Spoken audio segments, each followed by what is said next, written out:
Well, of course, I mean, this summit, as European summits in the last, year or so, possibly a bit more, Bell, have been dominated by Brexit. We are going to see Theresa May arrive this afternoon.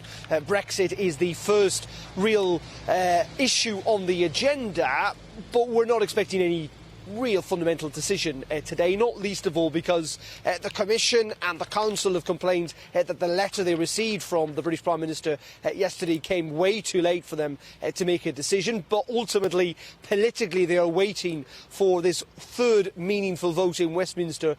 We think is likely to happen at the start of next week. Now, clearly, if that deal passes, EU leaders will have no problem in providing a short extension to the British in order to get the legislation through Westminster. That will be most likely, though, up until the middle of May. May 22nd will become almost the new Brexit date ahead of EU elections rather than June 30th. I think the problem, of course, comes if May's deal gets voted down. Given her performance last night with that address to the nation and the response of MPs since, it seems that the chances of her deal not getting through Westminster has substantially increased. She seemed to have shot herself in the foot. And in those circumstances, what does Europe do? We know that people like Donald Tusk, the Irish and the Germans to a degree, would probably like a long extension, possibly to the end of the year, as long as there was a change from the British, a fundamental political shift, whether that was the promise of a general election,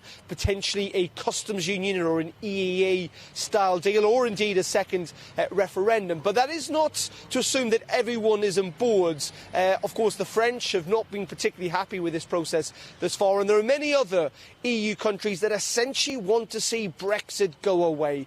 They want to see an orderly Brexit. They want to see the UK leave with a deal. But what they do not want, Bell, is yet more EU Council summits, yet more months of EU negotiations and time taken up by this vexed issue of Brexit. They think it is uncertain, it is difficult, it is divisive for the EU, and they want the process to be settled as soon as possible. So it is not guaranteed that next Thursday, when we're almost likely to see another EU Emergency Council summit, where they will actually make a decision on an extension, it is not entirely certain that there will be a prolonged extension, though my best bet is that probably in the end they will cave in, as I say, because ultimately no one here in Brussels wants to see a no-deal Brexit. No one wants to see the UK crash out.